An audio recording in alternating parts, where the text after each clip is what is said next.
Alors bonjour et bienvenue dans ce nouvel épisode, c'est Nicolas de la chaîne Mister Dividende. Alors pour ceux qui ne connaissent pas encore ma chaîne, je rappelle que je partage avec vous ma méthode pour générer un revenu passif stable et sécurisé en investissant en bourse. Je publie en règle générale 2 à 3 vidéos par semaine, donc inscrivez-vous, c'est entièrement gratuit.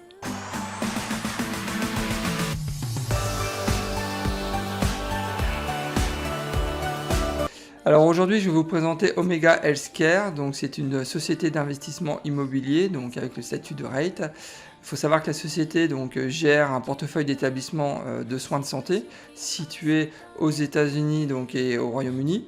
Elle gère actuellement 967 établissements de soins de santé, donc c'est quand même une grosse structure.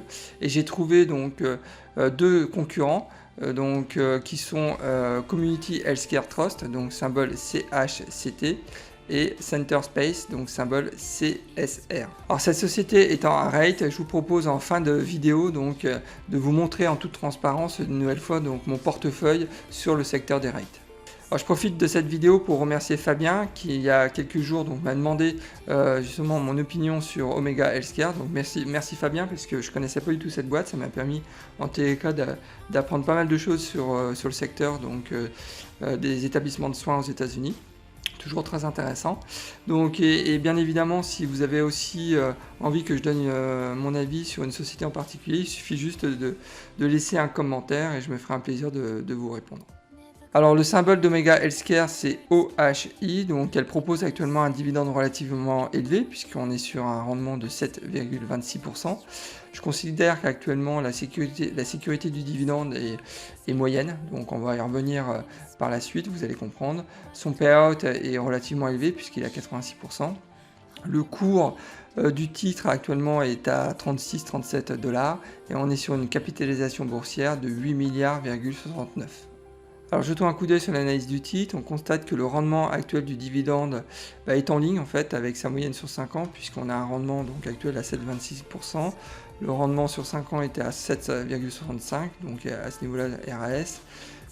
Au niveau du PER, on constate qu'aussi le PER actuel est en ligne avec son PER sur 5 ans. Donc je vous rappelle que le PER actuel est à 11,5. Par contre, si on compare le PER d'Omega à 11,5 par rapport au PER du secteur, des REIT aux États-Unis, on constate vraiment un gros écart puisque le PER aux États-Unis est à 20,8 versus 11,5 pour Omega.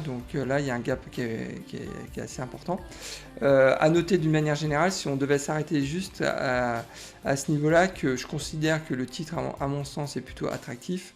Mais bon, ça mérite de pousser à l'analyse un peu plus loin. Mais en tous les cas, c'est la raison pour laquelle, en tous les cas, j'ai mis un petit drapeau vert.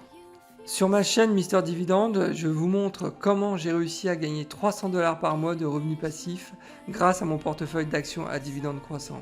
Alors n'attendez pas, abonnez-vous, c'est entièrement gratuit et bien évidemment si le contenu de la vidéo vous plaît, vous pouvez aussi liker la vidéo. Alors au niveau de l'historique du cours, sur un an le titre il a pris quand même 22%, alors que le S&P 500 a pris 35%. À savoir sur 10 ans, le Omega a pris 75%, alors que le S&P 500 a pris 232%. Je suis pas surpris, en règle générale les REIT qui prennent sur 10 ans entre 70 et 100%. Donc là on est plutôt dans la fourchette basse. Voilà, mais quoi qu'il arrive, de toute façon, vous investissez pas dans un REIT pour la croissance du titre, hein. Vous investissez dans un REIT, c'est principalement pour le rendement. Voilà, à noter aussi que il n'y a jamais eu de split d'actions jusqu'à présent. Alors jetons un coup d'œil sur le dividende, c'est vraiment le point fort en fait d'Omega Healthcare. À savoir que ça fait 17 ans qu'il verse un dividende sans aucune interruption. Ça fait 17 ans qu'il verse un dividende croissant. Regardez cette belle courbe, hein, c'est vraiment une très belle performance de cette société. Sur les 20 dernières années, ils ont quand même augmenté leur dividende de 5% par an, c'est quand même une croissance qui est assez soutenue. Sur les 5 dernières années, le dividende a augmenté de 4% par an, c'est aussi assez soutenu. Par contre, le point qui est on va dire un point de vigilance à mon sens, c'est qu'il n'y a pas eu d'augmentation de dividendes depuis octobre 2019. Depuis le Covid on va dire. Voilà, au niveau du coupon, c'est un coupon assez classique, trimestriel en mois 2, février, mai, août et novembre. Donc à savoir que le dividende annuel donc, est actuellement à 2,68 $. Donc il va falloir attendre à mon avis courant août pour connaître la prochaine distribution du dividende.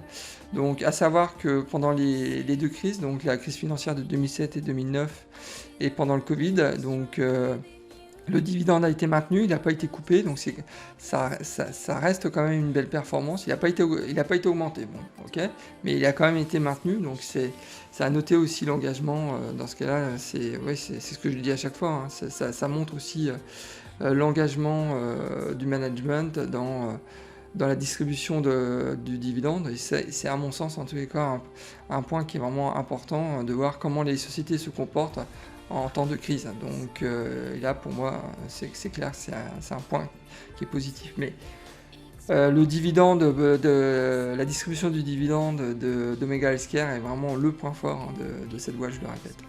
Au niveau des indicateurs financiers, c'est à ce niveau-là que ça commence à se gâter pour Omega Healthcare. Donc on a un payout quand même qui est relativement élevé, même si depuis 3 ans maintenant, donc le payout diminue, mais ça reste quand même assez élevé.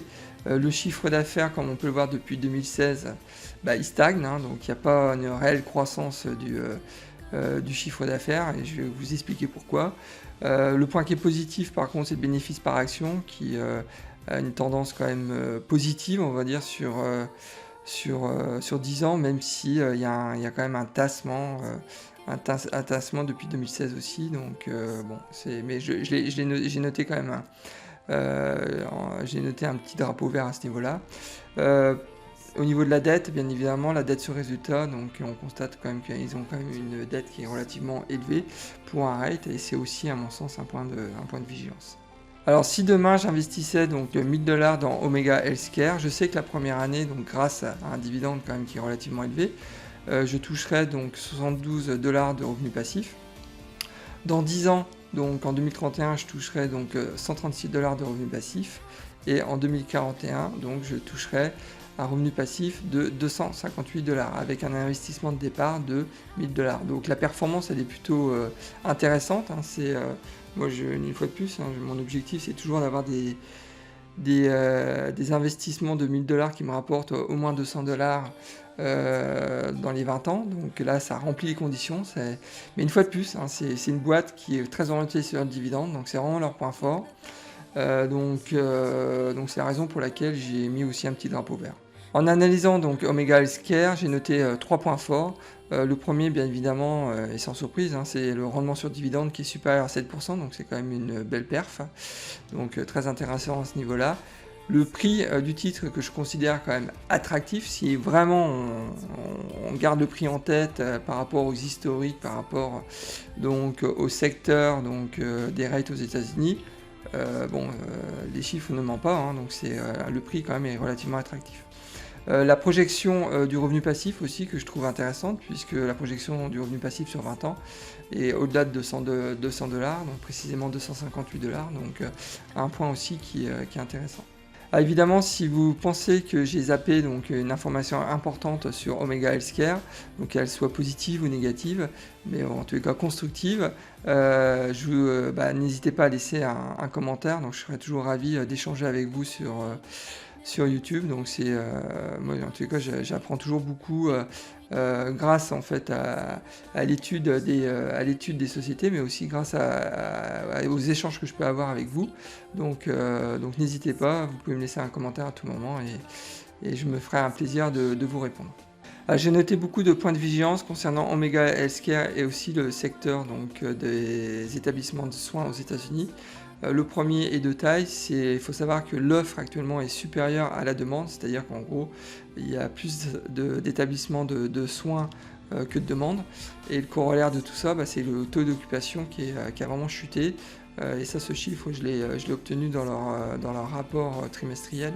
Donc en mai 2021, donc, ils avaient un taux d'occupation de seulement 73%, alors qu'il était de 84% en janvier 2020, donc une chute quand même de 9% en un an, un peu plus d'un an. Là, je serais gestionnaire d'un rate avec un taux d'occupation de 73%, ça m'inquiéterait. très clairement. Donc là, c'est vraiment, pour moi, à mon sens en tout cas, un red flag. Le troisième point, il faut savoir que le secteur en fait aux États-Unis est vraiment sous perfusion depuis quelques années. Donc ils perçoivent en fait des aides gouvernementales via des programmes comme Medicaid et Medicare. Et donc la question c'est demain si donc ces aides gouvernementales disparaissent, qu'est-ce qui se passe?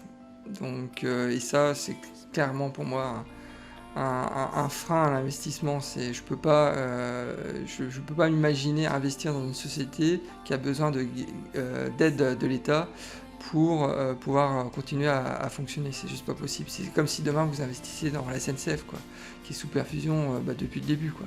Donc là, pour moi, c'est un risque majeur, à mon sens.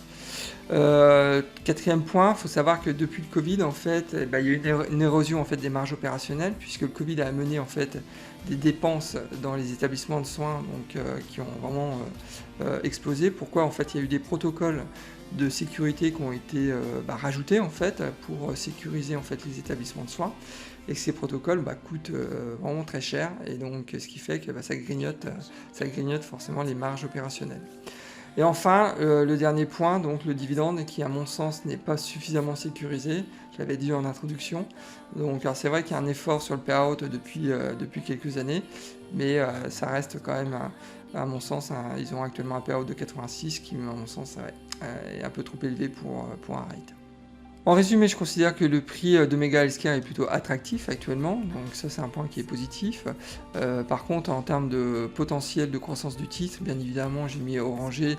On est sur un rate donc, qui a donc augmenté, donc qui a pris un peu plus de 70% en 10 ans, donc c'est dans la fourchette basse, on va dire, des rates. Donc j'ai en tête par exemple Reality Income qui a pris de plus de 100% donc, en 10 ans. Là quand même on est sur la fourchette basse, donc c'est pour ça que j'ai mis orangé. Par contre, le gros point positif, c'est le rendement du dividende. Donc un rendement de 7%, c'est quand même assez rare donc, pour un rate, donc ça reste un point qui est très positif. Par contre, sur le long terme, je suis pas du tout positif, voire négatif. Je ne vois pas comment une boîte peut continuer à survivre avec des aides de l'État.